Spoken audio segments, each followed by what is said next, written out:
Picture this for me. You boot up your favorite game. You've been looking forward to playing this game for weeks and you want to complete it. But the next objective is so difficult that you just get rolled for 30 minutes, maybe even longer than that.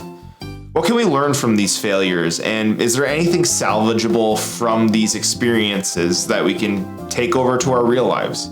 I think there's a lot that we can learn from these experiences of failure in games, and a lot of it is applicable to real life as well. I can think of many examples from my own personal life where I've completely failed, but there's many things that I've learned in gaming that I've been able to transfer over to my real life, and I want to share those points with you, because if we can't take our failures and learn something from those, that's a scary thing. Not scary in the sense that if you don't learn this thing, or if you don't learn anything at all from games, you're gonna perish for some reason. I don't think that's the way to look at it. No, I think gaming is a hobby for the majority of people. There's only a handful of people that are going to hit that level of excellence in gaming and become a professional player. When we are looking at our lives and we're looking at our hobbies, why not take some of those skills that we learned in games and try to apply them to our real life? And that's kind of the essence of what I'm trying to talk about today. So let's dig into these points of failure. The first point I want to go over is a point that I think blocks us off from going from one level of gameplay to the next level of our gameplay, and that is entitlement. Entitlement stems from the desire to win. We feel like we deserve to win the game that we're playing, but the truth is we don't. We don't deserve to win any of the games that we play. We don't deserve anything in real life. We have to earn that. And that core of earning is actually what makes your goals so valid, not only in games, but in reality as well. If the goal that we're trying to accomplish was so easy to begin with, the reward that we would feel, the validation that we would feel after accomplishing that would be totally null and void. Think of it this way, if Dark Souls was such an easy game to accomplish, would so many people revere it and also hold the achievements that so many people have gained through that game in such a high regard? No, because there would be no accomplishment to really say, hey, you did a great job here. No, all the accomplishments in Dark Souls are because it's such a difficult game. It's so brutal that when you achieve that final level in the game, you will probably cry. Let's be honest, you'll probably get super emotional the first time you go through and beat that game. Now, some games are more like an art piece, so they're not gonna have that difficulty scale like Dark Souls does. No, it doesn't make those achievements in those types of games less valid. You just pick and choose what games you want to play. It's a hobby after all, right? But when you're having difficulties in a game, it's important to note that when you do overcome those things, that is the validation process of your entitlement, really.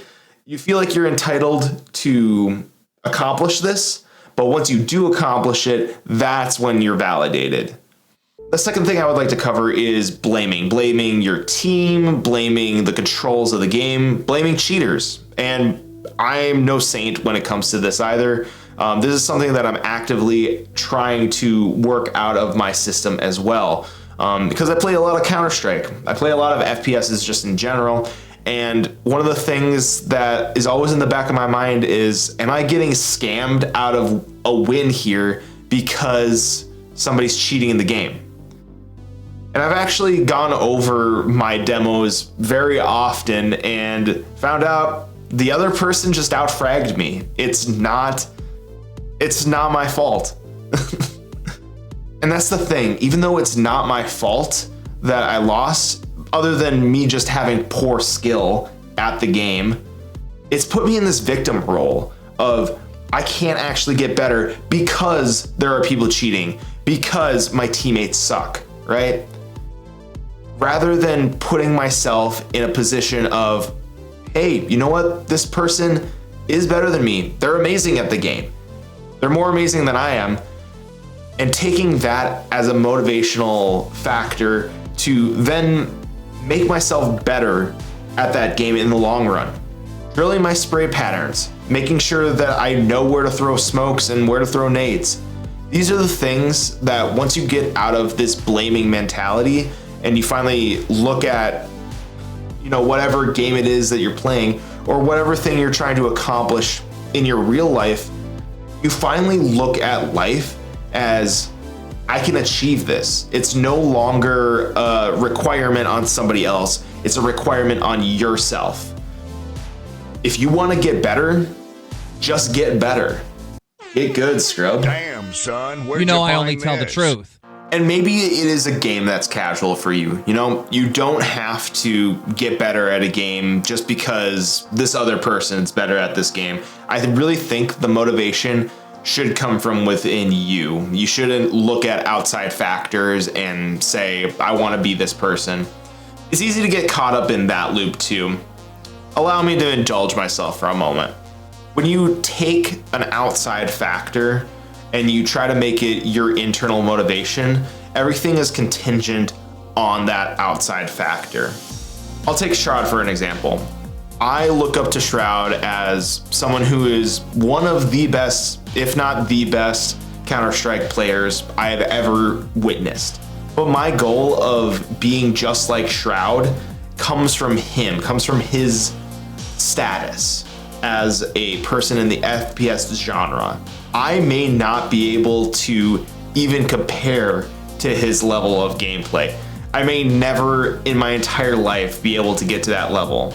But that's just the thing, is I'm putting this high status of Shroud on my shoulders to become the best FPS player in the history of FPS players. This isn't an internal motivation of mine. This is someone else who has accomplished this goal, and I am now putting it on my shoulders.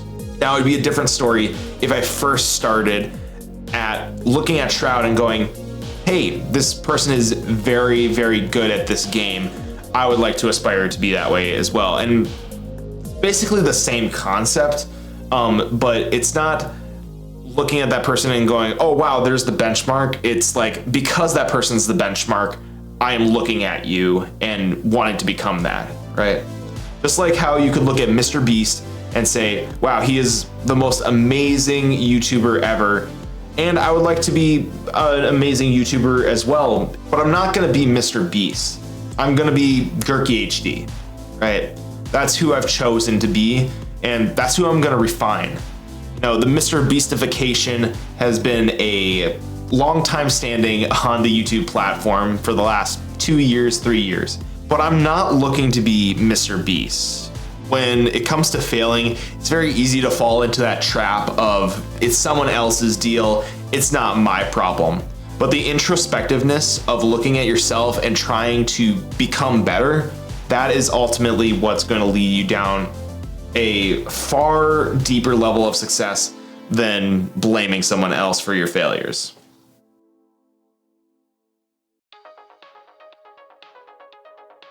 When we're finally able to look at our failures in gaming and also in real life, we're able to see ourselves through a clearer lens. We're able to become more skilled at accomplishing the things that we need to accomplish in order to succeed in the game or succeed in real life.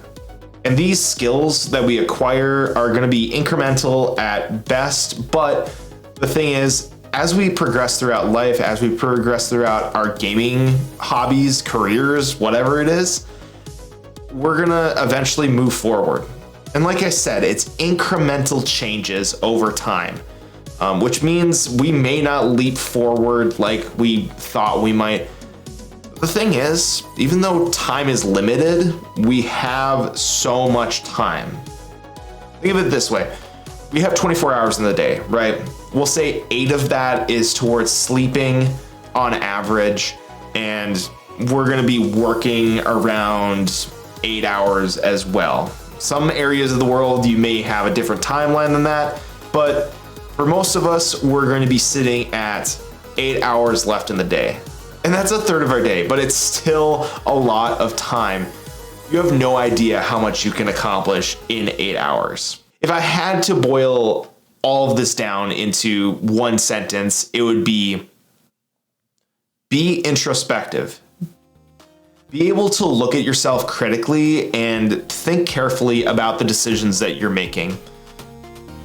I know it's sometimes difficult to do that, and it definitely took me a long time to work up that ability. The results speak for themselves. I've been able to set aside my own blaming attitude and be able to look at the facts, right? I'm not the sharpest tool in the shed. I'm not perfect by any stretch of the imagination, and my guess is neither are you. But if we were perfect, we'd all be the same, right? We'd all be that version of perfect that you have in your head and that perfect version that I have in my head. But that's what life's all about, is trying to figure out what it is that we want to do. And we're gonna fail along the way, but that failure is just a part of the succeeding process. I'm never gonna be good at every single thing I try. And honestly, I'm okay with that. It's a long road ahead, and I'd rather see all the things that I could accomplish down the road as wins for the future. Thank you so much for watching, and I'll see you again in the next one.